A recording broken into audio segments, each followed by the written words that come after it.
Hello everyone, I'm here to chat about a really productive reading month that I enjoyed in January.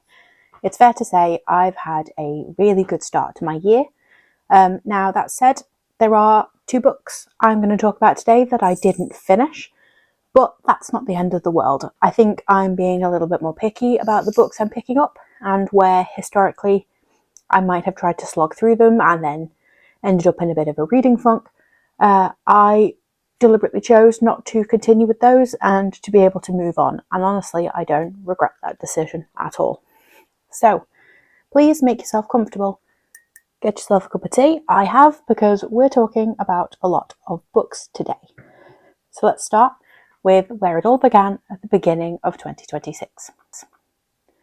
Now, the first book I read, and I've already published my review of, is For Orbital by Samantha Harvey. Now, I really enjoyed this book. It wasn't what I expected, in that I was picking it up in the hopes of having a relatively short, quite easy read to pick up and sort of get myself into the swing of things. Now, whilst Orbital is short on page count, it goes into some maybe a little bit heavier topics, but in an approachable way. So it's the kind of book that you can read about and touch on all these lots of little things, and you can either take them at face value, or you can go on to read more about them. Now, I really enjoyed Orbital. I rated it 4 stars, and honestly, it was one of the best kind of books I could pick up to start my year.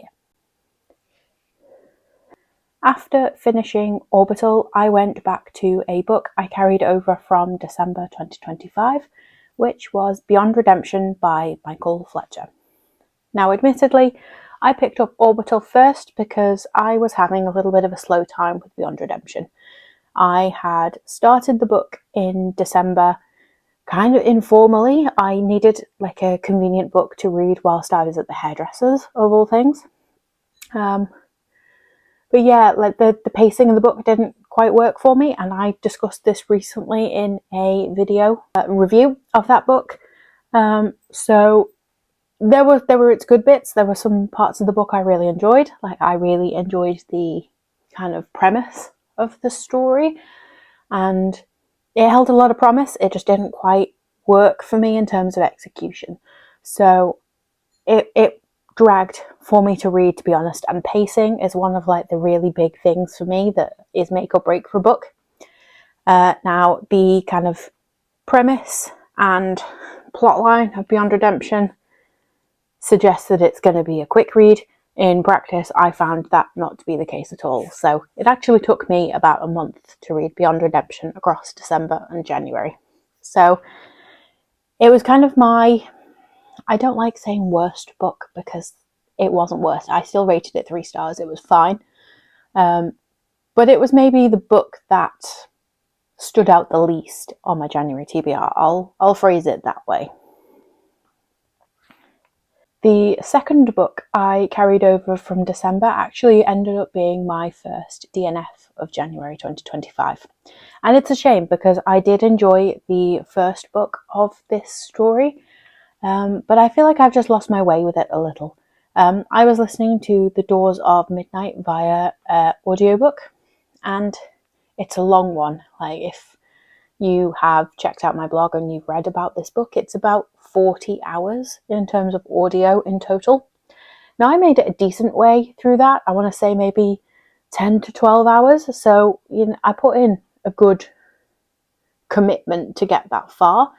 But yeah, I just wasn't enjoying it the same.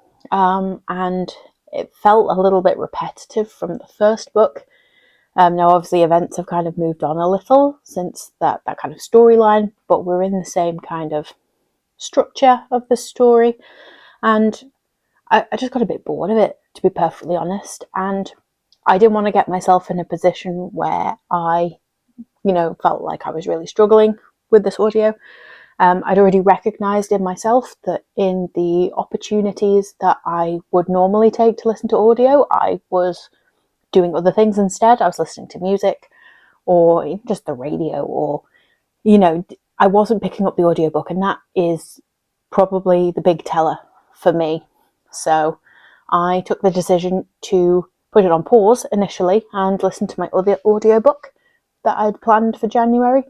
But after finishing that, I didn't want to go back to The Doors of Midnight, so I officially DNF'd it at that point. Looking for a bit of a pick-me-up after both The Doors of Midnight and Beyond Redemption, I turned to an author I know and love.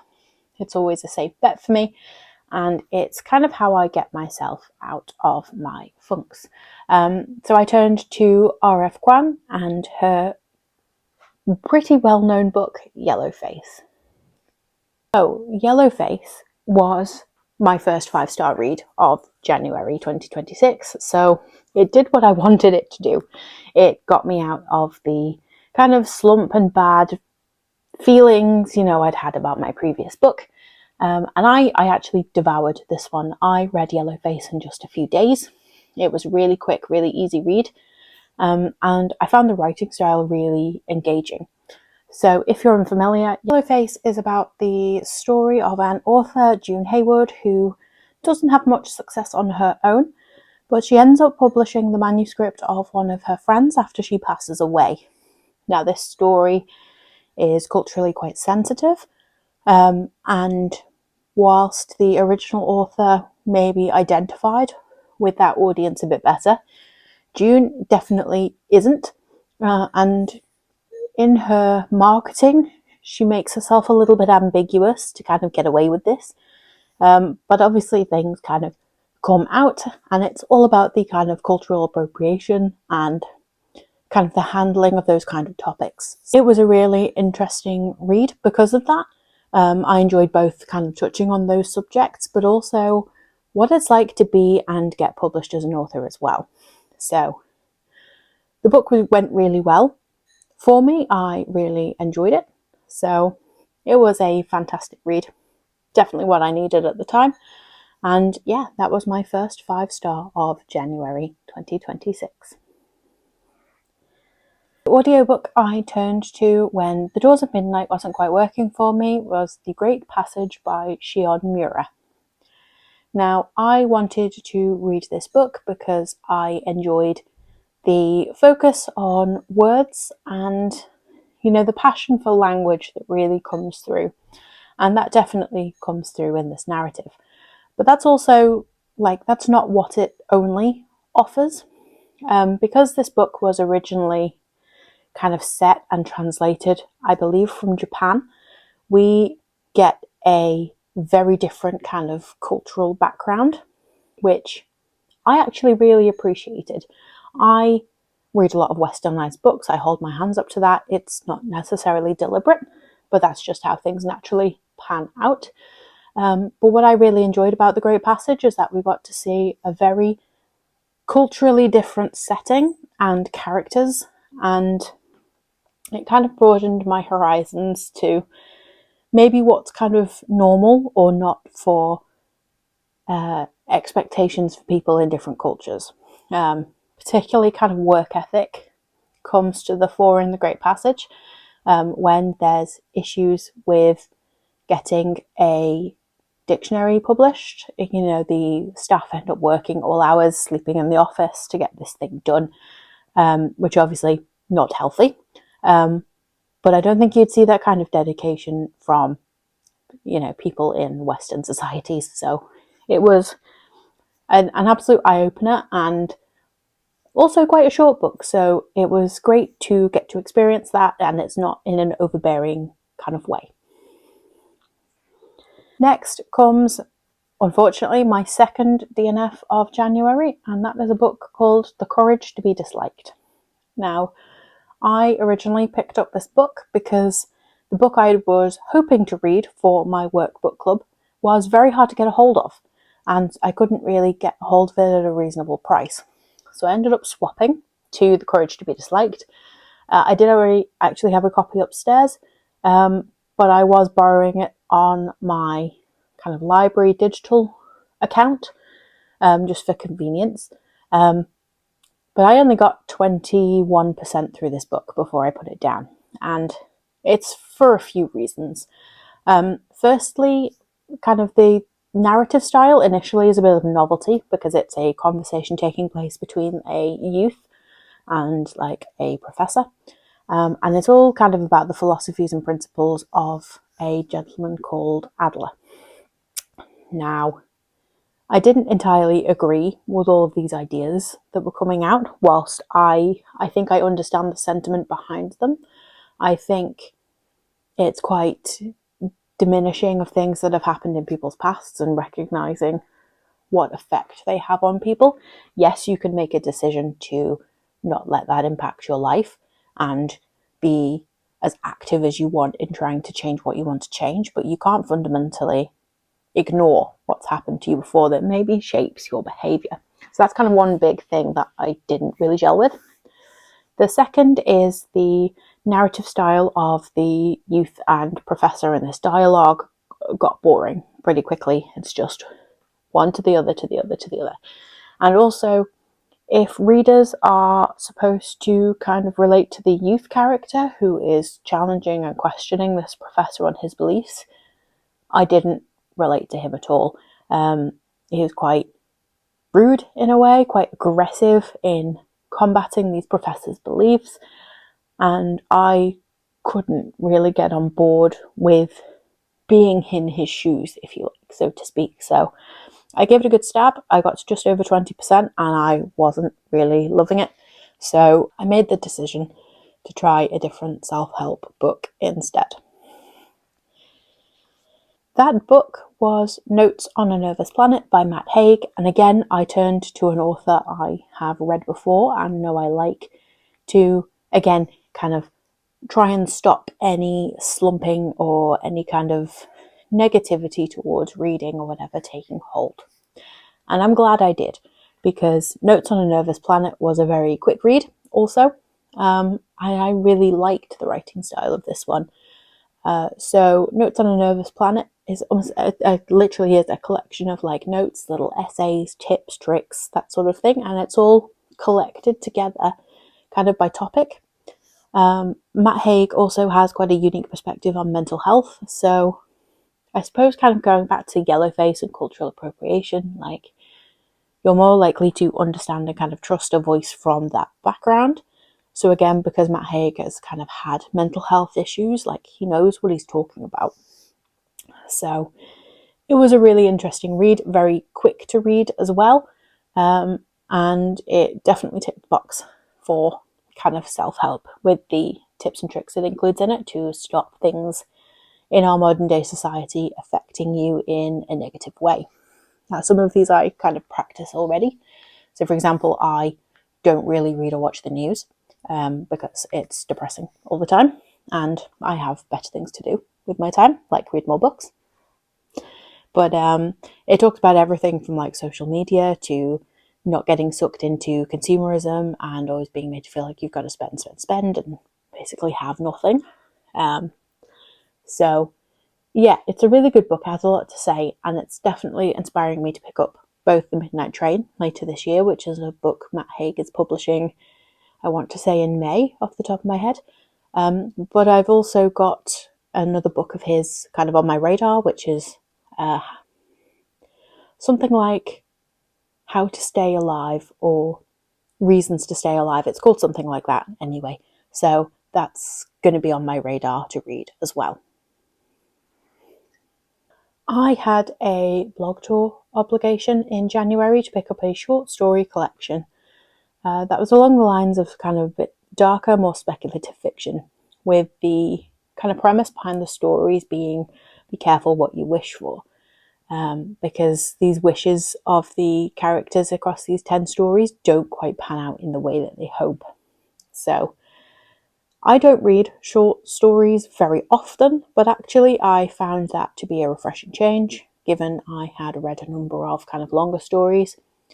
Some of them very long, obviously didn't quite finish, but yeah, the format change was definitely kind of needed, and I really enjoyed these short stories. I have reviewed this book already, not on my YouTube channel, but I've done it on my blog, so I can point you in that direction if you want to take a look at these. It's called Dark Chronicles. Now we're into the 2 books that I was reading as at the end of January and I'm carrying forward into February. These are After the Forest by Kel Woods and Dreams from My Father by Barack Obama.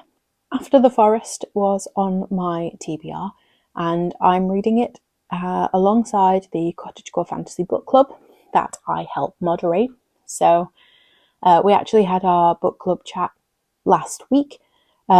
I am still reading this book, but I was able to talk about how I was getting on with getting into this book. If you're unfamiliar, it's based on the kind of fairy tale of Hansel and Gretel and kind of spins off from there. But we get into much darker topics, including war, witchcraft.